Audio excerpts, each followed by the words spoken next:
Joe Biden's political life has always carried the resonance of Greek tragedy, a man forged in grief, rising repeatedly from sorrow to service, and now at the age of 82, just 4 months after concluding his one and only term as president, Biden faces another foe, aggressive and advanced prostate cancer. For a man whose entire public identity has been defined by endurance, this diagnosis is more than a medical crisis, it's a coda, a last reflective challenge that may well shape how his legacy is understood, not only in the history books but in the hearts of Americans. Biden's entry into national life began in the shadow of death. In 1972, a car accident took the lives of his first wife, Neela, and their daughter, Naomi. He was sworn into the US Senate beside the hospital bed of his injured sons, Hunter and Beau. This image of paternal grief and duty became emblematic of a man seen then and now as both wounded and unwavering. He ran for president twice before finally winning on his third try, a victory not of charisma but of character. Yet just as his political fortunes peaked, tragedy returned. In 2015, Beau Biden, the son who seemed to embody the family's future, died at 46 years old. The loss haunted Joe Biden. It also motivated him. In 2016, the then President Obama appointed him to lead the Cancer Moonshot, an ambitious research initiative, and when Biden entered the White House himself in 2021, he revived the mission. Beau's spirit, he once said, drives me every day. Now, fate has brought that struggle home. Biden has been diagnosed with a Gleason score 9 prostate cancer, an aggressive metastatic form of the disease that has already spread to his bones. This is no routine diagnosis, no manageable inconvenience. It is the gravest health threat he has faced since surviving 2 brain aneurysms in the late 1980s. What makes this moment more acute is its timing.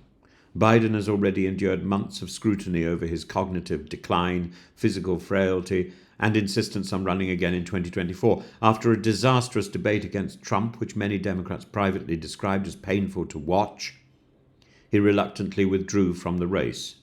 His team had spent years shielding him from scrutiny. Now, that very shielding raised uncomfortable questions. How long has this cancer been developing as well? Could it or should it have been caught earlier, sooner? The political consequences of this diagnosis are naturally hypothetical but potent.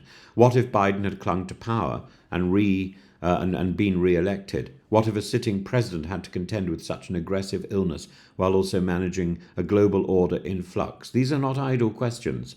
They echo through current conversations about aging leadership in America and beyond. Biden's condition will surely deepen the public's unease about the rule of older people, gerontocracy, a world ruled by men whose bodies and sometimes their minds are yielding to time. Yet it may also soften the tone of those discussions. Donald Trump, rarely magnanimous, offered warmest and best wishes to the Biden family. In a political climate where insult often precedes insight, this gesture was unexpected and telling and kind. Since leaving office in January, Biden has rarely appeared in public. He granted a handful of interviews, including a defiant one to the BBC, in which he defended staying in the 2024 race as long as he did, but for the most part he retreated. He was also seen in the background at Pope Francis's funeral. Now, with the cancer diagnosis, he returns to the spotlight, not as a candidate, not even as a president, but as a man facing mortality. And in that moment, Joe Biden becomes something else, a symbol of human frailty meeting public service. He is not unique in this. FDR led from a wheelchair, Kennedy ruled through pain, Reagan slipped into Alzheimer's, but Biden is perhaps the most publicly known of past presidents. President Biden, as he would be known anyway now, his sorrows never hidden, his vulnerabilities always visible. We don't know how long Joe Biden has left. We do know how he will choose to spend that time, though. We know that he will be resilient and determined. His life has been one long reckoning with pain and a sustained resistance to despair. That's not going to change, is it? If history is kind, and it may yet be, it will remember him not only as the oldest man to hold the presidency, or the one who beat Trump once and failed to do so again.